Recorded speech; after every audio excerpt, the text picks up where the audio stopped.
Okay, welcome back everybody. The next thing we're going to look at is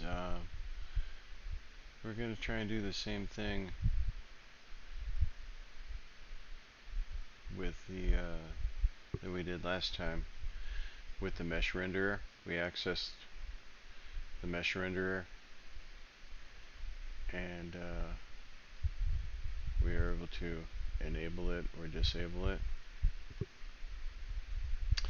So the next thing that we're going to do is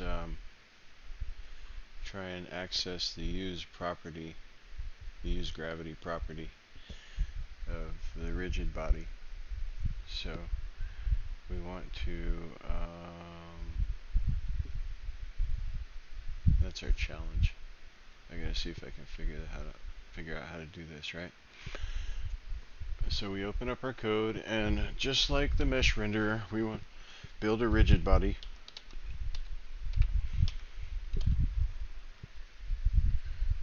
And I believe that's right. Is that capitalized? I don't know. I don't think that's supposed to be capitalized. So we'll build a rigid. Well, now we've hosed it all. And we'll call it my rigid body. We'll figure out. I think that's supposed to be. Yeah. So we'll build it just like we did our renderer, right? And then double check something here real quick. Okay. We'll come down here and we'll do my rigid body equals get component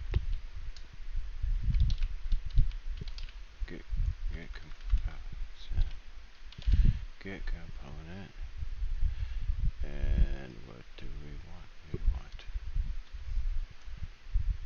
I'm just going to type out all this stuff here. Prepare rigid body, rigid body, boy.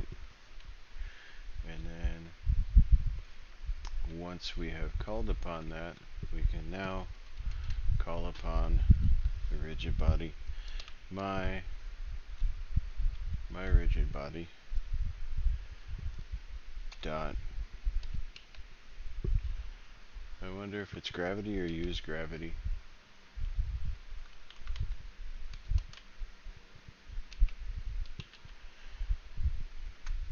Equals false.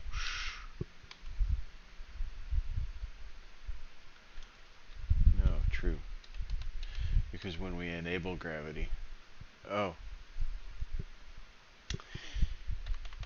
yeah, we want gravity disabled at the beginning. So it's either oh, we put a irky dirky there.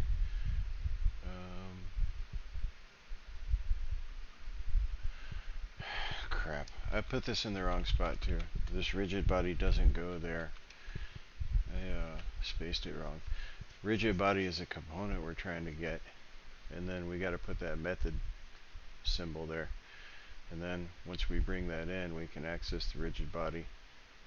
And I think the property is use gravity. We're going to find out. It'll tell us if the syntax is wrong.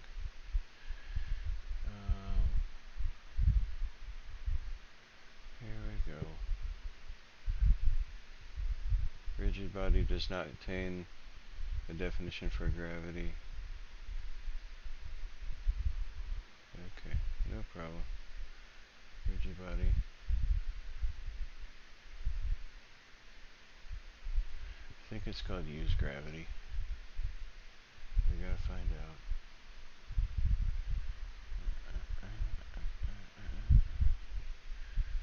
Here we go. Bring up the code.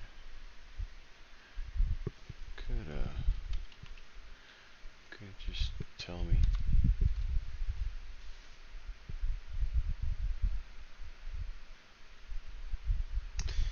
Let's Let's see if this does anything, and if not, we'll cheat, and I'll have to go look at the instructions and come back. Let's see what we're doing here.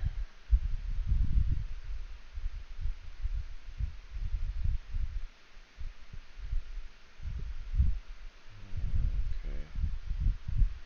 Rigid body.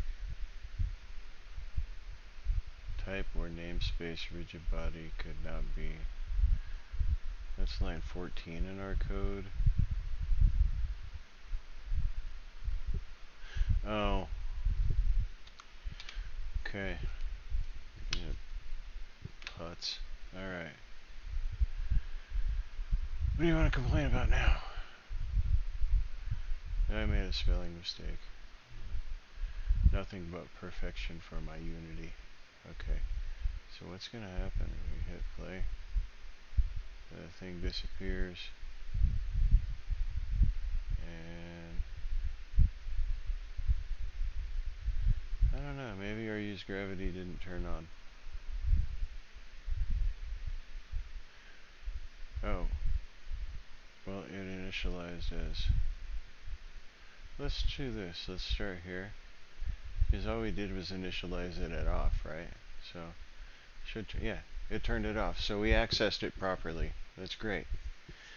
We'll go ahead and leave it off because we don't want to turn it on until we need it. But that proves that our code works, right? Let me bring that back up so we can once again see what we did. Oh, gosh. I hate it when I open the wrong window and then I gotta stretch all the way over to the top of the screen and move it around again. So yeah, that's what we did. So this time we built a rigid body. We built an object named rigid body on the myRigidBody class. And this object has methods attached to it. So when we use the myRigidBody, we can go get a component and say, okay, well, what do we want to apply this against, right? And this is our attachment to the game object, right? Whatever game object this script is on, this rigid body becomes that. it like inherits that, like that's what it is.